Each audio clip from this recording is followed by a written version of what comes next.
तर भावांनो, तुम्ही म्हणायला लागले म्हशी कशाला दाखवले चला सांग. तर भावांनो, आज बाजारात येऊन आम्ही एक गाय एक म्हस घेतलं बघा. चला दाखवतो तुम्हाला. पहिला हे बघा, पहिलं गाय कशी आहे. गाय गणगणित हो. आपल्या दुसरी म्हस बघा आता कशी आहे हो, डेंजरमध्ये हो. मामाकडनं गाडीची किल्ली घेऊन आलो बघा गाडी उघडायला. एका गाडी उघडायची नव्हती की नंतर फायनली उघडली बघा. कोण पण लवडा गाडीची किल्ली काढून गेली म्हणून गाडीची किल्ली काढून घेतलं बघा. कौन है ये लोग? कहां से आते हैं ये?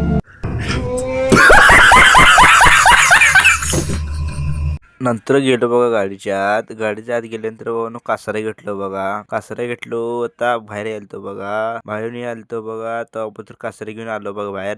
दार तेल लावलो, किल्ली तेल लावलो आणि चाललो बघा म्हशी. हे म्हशीला लावणार होतो बघा. म्हशीला कासरा तेल लावलो बघा. हे मित्राची म्हस बघा. आता चाललेलो बघा मी वडापाव खायसाठी. आलो बघा SK वडापाव सेंटर मध्ये. आल्या घेतलं बघा वडापाव बघा कसा आहे, डेंजर मध्ये हो. म्हशीला आणून टेम्पलला बांधलो बघा. कुठं पळून जायला नको म्हणून. तर भाऊनो, दिसायला लागले ना रॉयल शेतकरी. भाऊनो, आपण कमवू हो, शेतकरी पण व्यापारी पण दोन हो. सुपला आता आलो बघा गाडी काढायसाठी. तर गाडी लावलेलो बघा. मी गाडी जरा लॉक होती म्हणून हँडल अँड तीन केलो. तर भाऊनो, मी आता चाललेलो आहे घरला. तर भाऊनो, जाता जाता भावाला लाईक फॉलो कमेंट करायला लागते. यूट्यूबवर सबस्क्राईब करायला लागते बरं का.